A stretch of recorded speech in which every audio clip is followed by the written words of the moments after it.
కాసేపట్లో AP CM Chandrababu పశ్చిమ గోదావరి జిల్లాలో పర్యటించనున్నారు. భూ రికార్డుల ప్రక్షాళనలో భాగంగా ప్రభుత్వం ప్రతిష్టాత్మకంగా చేపట్టిన మీ భూమి మీ హక్కు కార్యక్రమంలో ఆయన పాల్గొంటారు. ఆచంట నియోజకవర్గంలోని సిద్ధాంతం గ్రామంలో జరిగే ఈ సభలో రైతులకు కొత్త పట్టాదారు పాసు పుస్తకాలను ముఖ్యమంత్రి స్వయంగా అందజేస్తారు. అనంతరం రైతులతో ప్రత్యేకంగా సమావేశమై వారి అభిప్రాయాలు సమస్యల్ని తెలుసుకుంటారు. గత ప్రభుత్వ హయాంలో జారీ చేసిన పాస్ పుస్తకాల్లోని తప్పుల్ని సరిదిద్ది కొత్త పాస్ పుస్తకాలను అందించడమే లక్ష్యంగా ప్రభుత్వం ఈ కార్యక్రమాన్ని నిర్వహిస్తోంది. రైతుల సంక్షేమంలోనే భూములను రీసర్వే చేసి వారి సమక్షంలోనే వారి ఆమోదం తర్వాతే తుది రికార్డ్స్ని సిద్ధం చేస్తున్నారు. ఇందులో భాగంగా ప్రతి నెల ముఖ్యమంత్రి చంద్రబాబు నేరుగా రైతులతో సమావేశమై వారి సమక్షంలోనే అధికారులతో భూ వివరాలను చదివించి పాస్ పుస్తకాలను పంపిణీ చేస్తున్నారు. ఇప్పటి వరకు రాష్ట్ర వ్యాప్తంగా 6,688 గ్రామాల్లో రీసర్వే పూర్తి కాగా అందులో 6,459 గ్రామాలకు చెందిన 26.46 లక్షల మంది రైతులకు కొత్త పట్టాదారు పాస్ పుస్తకాలను ప్రభుత్వం అందించింది. రానున్న 9 నెలల్లో మరో 10,357 గ్రామాల్లో రీసర్వే పూర్తి చేసి 67 లక్షల పాస్ పుస్తకాలను పంపిణీ చేయాలని ప్రభుత్వం టార్గెట్ గా పెట్టుకుంది. దేశంలోనే తొలిసారిగా ఆంధ్రప్రదేశ్ ప్రభుత్వం బ్లాక్ చైన్ ఆధారిత భూ రికార్డుల వ్యవస్థల్ని అమలు చేస్తోంది. దీని ద్వారా ప్రతి భూ యూనిట్ కి ఒక శాశ్వత బ్లాక్ చైన్ ఐడి కేటాయిస్తున్నారు. తద్వారా రికార్డులను తారుమారు చేయడం అసాధ్యం. సర్వే నుంచి తుది రికార్డు వరకు ప్రతి దశలోనూ రైతు ఈ కేవైసీని తప్పనిసరి చేశారు.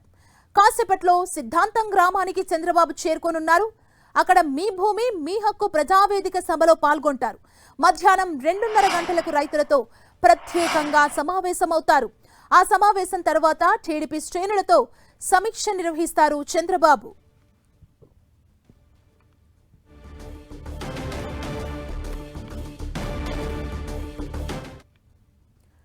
ఇదే అంశానికి సంబంధించి మరింత సమాచారం మా ప్రతినిధి శ్రీనివాస్ అందిస్తారు. శ్రీనివాస్, కాసేపట్ల ఏపీ సీఎం చంద్రబాబు పశ్చిమ గోదావరి జిల్లాలో పర్యటించబోతున్నారు. భూ రికార్డుల ప్రక్షాళనకు సంబంధించి దీనికి సంబంధించిన అప్డేట్స్ ఏంటి ఈ పర్యటనకు సంబంధించి?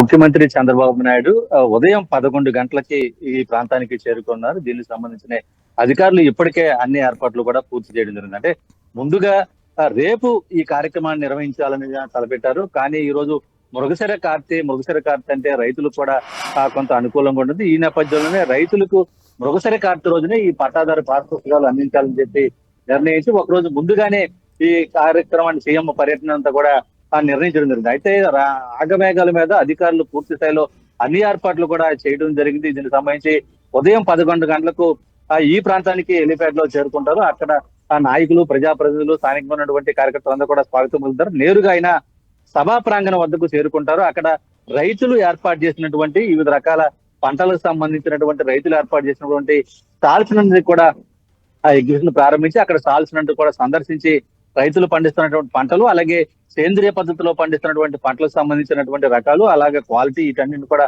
పరిశీలించున్నారు. ఆ తర్వాత దాదాపు గంట పాటు జరిగే ఆ రైతులతో ఆ పట్టాదారు పాస్ పుస్తకాలకు సంబంధించినటువంటి రైతులతో సమావేశం అవుతారు. ఈ సందర్భంలోనే వారందరికీ కూడా ప్రభుత్వం కొత్తగా, అంటే ఎక్కడా కూడా ఎటువంటి ఇబ్బందులు లేకుండా, ఎటువంటి తప్పులు తడకలు లేకోకుండా ఏర్పాటు చేసినటువంటి పట్టాదారు పాస్ పుస్తకాలు, అంటే గత ప్రభుత్వ హయాంలో రీసర్వే నిర్వహించిన సందర్భంలోనే పట్టాదారు పాస్ పుస్తకాలకు అనేక తప్పులు జరగడం జరిగింది. దీంతో రైతులు అనేక ఇబ్బందులు ఎదుర్కొన్న సందర్భాలు అయితే కూడా ఈ నేపథ్యంలోనే మళ్ళీ వాటిని అంతా కూడా రీసర్వే నిర్వహించి పూర్తి స్థాయిలో ఎక్కడ కూడా ఎటువంటి తప్పులు కానీ, అలాగే ఎటువంటి ఇబ్బందులు తలెత్తుకోకుండా రైతులకు, అంటే పట్టాదారు పాస్ పుస్తకం రెడీ అయిన తర్వాత దానికి సంబంధించిన బ్లూ ప్రింట్ ముందుగానే రైతులకు చూపించి అక్కడ వారి పేర్లు కానీ, అలాగే దానికి సంబంధించిన సర్వే నెంబర్లు కానీ, తాము ఎంత భూమి ఉందని దానికి సంబంధించి కానీ ఎటువంటి ఇబ్బందులు ఏమైనా రైతు ఓకే చేసిన తర్వాత అది ప్రింట్ అయ్యి పట్టాదారు పాస్ పుస్తకం కింద వస్తుంది. అటువంటి పట్టాదారు పాస్ పుస్తకాలను ఇప్పుడు ప్రభుత్వం అందజేస్తుంది. ఈ నేపథ్యంలోనే రైతులంతా కూడా కొంత హర్షం వ్యక్తం చేస్తున్నారు.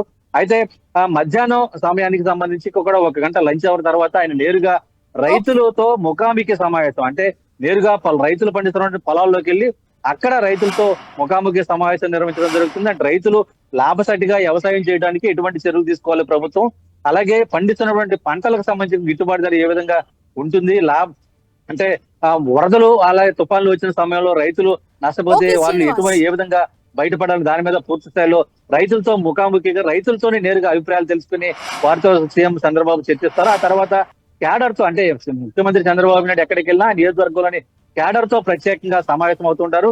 అలాగే 3:30 నుంచి కూడా దాదాపు 4:45 పాటు ఒక గంట పాటు అక్కడ మొత్తం కార్యకర్తలు నియోజకవర్గంలో ఉన్న కార్యకర్తలతో సమావేశం అవుతారు. ఆ సమావేశం అయిన తర్వాత ఆయన కార్యకర్తల నుంచి అంటే పార్టీ బలోపేతానికి ఈ ప్రాంతంలో నేతలు తీసుకున్న చర్యలు, అలాగే ఆ కార్యకర్తల అభిప్రాయాలు ఏ విధంగానే నేతలకు ఎటువంటి సూచనలు సలహాలు ఇవ్వాలి దాని మీద కూడా నేరుగా కార్యకర్తలతో ఆయన సమావేశం అయ్యి వారి అభిప్రాయాన్ని కూడా సేకరిస్తారు. ఆ తర్వాత 5 గంటలకి ఓకే, అక్కడి నుంచి కూడా బయలుదేరి థ్యాంక్ యూ ఉండవల్లి శ్రీనివాస్.